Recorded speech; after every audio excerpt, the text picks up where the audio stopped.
আসসালামু আলাইকুম। 400 টাকা বেতনের কর্মচারী ছিলেন জিয়াউর রহমান, পররাষ্ট্রমন্ত্রী। পররাষ্ট্রমন্ত্রী এই কথা বলছেন কোথায়? গ্রিসে।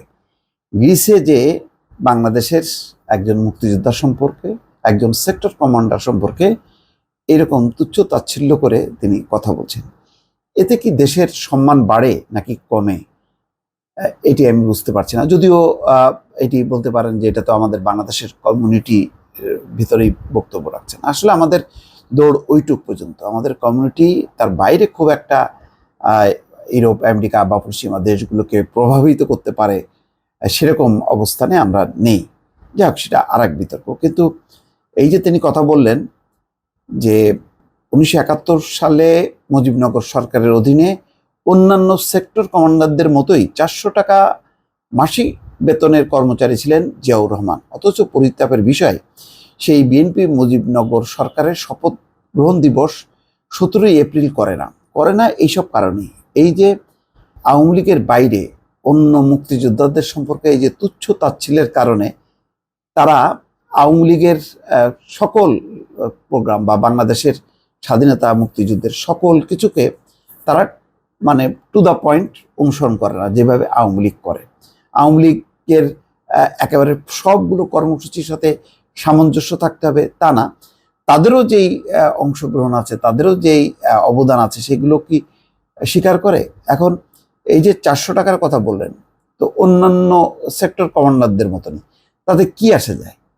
400 টাকা দিয়ে তিনি সেক্টর কমান্ডার ছিলেন, লড়াই করেছেন, অন্যান্য সেক্টর কমান্ডাররাও লড়াই করেছেন। এটা তো গর্বের, অহংকারের বিষয়। বরং যে সমস্ত এখন তথ্য বেরোচ্ছে যে সারা জীবন চাকরি করেও 1.5 কোটি 2 কোটি টাকাও যার পুরো টাকা হওয়ার কথা না, তার এখন শত শত কোটি টাকা থলের মানে বিড়াল বেরোচ্ছে তাদের বস্তা থেকে।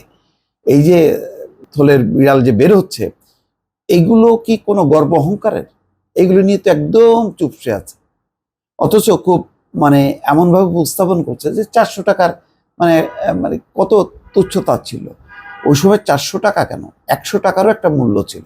সবচেয়ে বড় কথা হলো যে একজন মুক্তিযোদ্ধা, একজন সেক্টর কমান্ডার, তাকে টাকা দিয়ে পরিমাপ করা যায় না, এটা মাথায় রাখা দরকার। আর এই তুচ্ছ তাচ্ছিল্যের কারণে আমাদের স্বাধীনতা মুক্তিযুদ্ধের সাথে সমগ্র জাতি, অন্যান্য দল যাদের মুক্তিযুদ্ধে কন্ট্রিবিউশন ছিল, তারা কিন্তু এই একাত্ম হতে পারে না এই কারণে। কারণ পুরো মুক্তিযোদ্ধা স্বাধীনতাকে আওয়ামী লীগ এমনভাবে কুক্ষিগত করেছে যে যেখানেই হাত দেওয়া যায় সেখানেই মানে আওয়ামী লীগ, তার বাইরে কেউ নেই। এমনকি তাজউদ্দিনের মতন মানুষকেও যথাযথভাবে স্বীকৃতি দেওয়া হয় না বলে অভিযোগ আছে।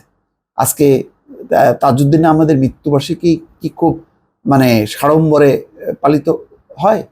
যদি হতো তাহলে তার ছেলে কেন বারবার এই স্লোগান নিয়ে, ব্যানার নিয়ে তিনি গণভবনে যে স্মারকলিপি পেশ করেন?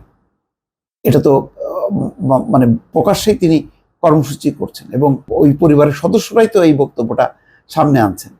সোহেল তাজ কয়েক দফা বলেনি, গণমাধ্যমে বলেছেন, কর্মসূচি পালন করেছেন।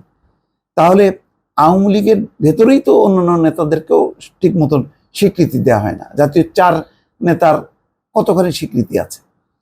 তো আসলে মুক্তিযুদ্ধ এমন একটা বিষয়, এটা কোনো এক ব্যক্তি তো অবশ্যই, একজন শীর্ষ কমান্ডার থাকেন, বাকি কমান্ডাররা তাদের অবদান কোথায়, তাদের স্বীকৃতি কোথায়? আজকে জিয়াউর রহমানকে যেভাবে মানে তুচ্ছ তাচ্ছিল্য করা হচ্ছে শুধুমাত্র রাজনৈতিক প্রতিপক্ষ এই কারণে, কিন্তু তার যে মুক্তিযুদ্ধের অবদান আছে সেই অবদানকে আওয়ামী লীগ কি স্বীকার করে, বড় গলায় বলে? বরং তাকে পাকিস্তানের এজেন্ট ছিল।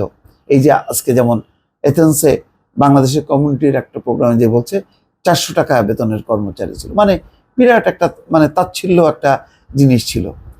এইভাবে করেই মুক্তিযুদ্ধ, স্বাধীনতাকে খণ্ড বিখণ্ড করা হচ্ছে শুধু দায়িত্ব জ্ঞানহীন বক্তব্যের মাধ্যমে। দর্শক ভালো থাকবেন, আল্লাহ হাফেজ।